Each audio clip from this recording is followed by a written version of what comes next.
স্বামীর দোষগুলো যদি গোপন না রাখতে পারেন সংসার জীবনে, তাহলে বুঝে নিবেন আপনি প্রকৃতি স্ত্রী হয়ে উঠতে পারেননি।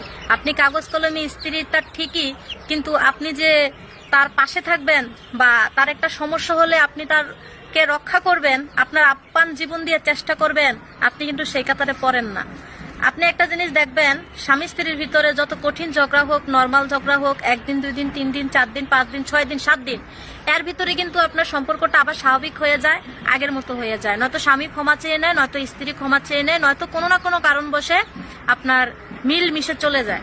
আজ আপনার স্বামী আপনাকে গালি দিছে, অকথ্য ভাষায় কথা বলছে, আপনি সেটা সহ্য না করতে পারে আপনি পাশের ঘরের ভাবির কাছে বলবেন, তখন আপনার ভাবি আপনাকে একটা কুপরামর্শ দিবে, বলবে যে এরকম বেটার দ্বারা থাইকে লাভ কি, অশ্লীল অশ্লীল ভাষায় কথা বলে যে এটা থাকলে কি ওইটার অভাব আছে নাকি, তুমি সুন্দর, তুমি স্মার্ট, এরকম সংসারে পড়ে থেকে লাভ কি, তুমি চলে গেলে তার থেকে ভালো জায়গায় বিয়ে করতে পারো, বাবার বাড়ির অবস্থানও ভালো, তুমি তো আর গরিব না বা কোনো সমস্যাও নাই, এখনকার মেয়েদের বিয়ে 2-4টা করে হয়, এটা কোনো সমস্যা না।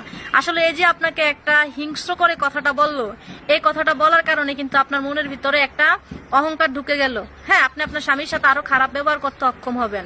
কোনো একটা সময় যখন আপনার সাথে আপনার স্বামীর সাথে আপনার ভালো সম্পর্ক হয়ে যাবে, ওই ভাবির সাথে আপনার সম্পর্ক খারাপ হবে, তখন ওই ভাবি আপনার গোপন কথাগুলা নিয়ে, আপনার অতীতগুলা নিয়ে খোঁটা নিবে যে তুই যদি ভালো হইতি তোর জামাই তোর এরকম এরকম কথা কইতো না, বিভিন্ন ধরনের কথাবার্তা।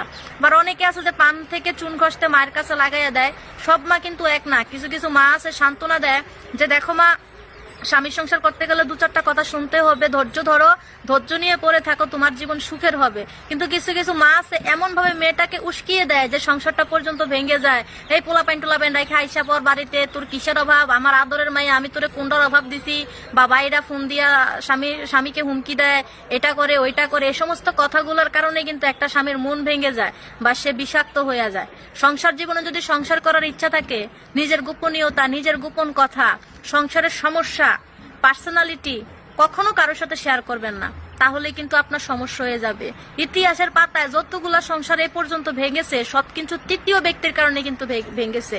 আপনার সংসারে যখন তৃতীয় কোনো ব্যক্তি এসে মাতাবরি করবে, 2-4টা কথা বলবে বা আপনাকে উস্কিয়ে দিবে, তখনই বুঝবেন যে আপনার সংসারটা বেশি দিন আর সুখের হবে না।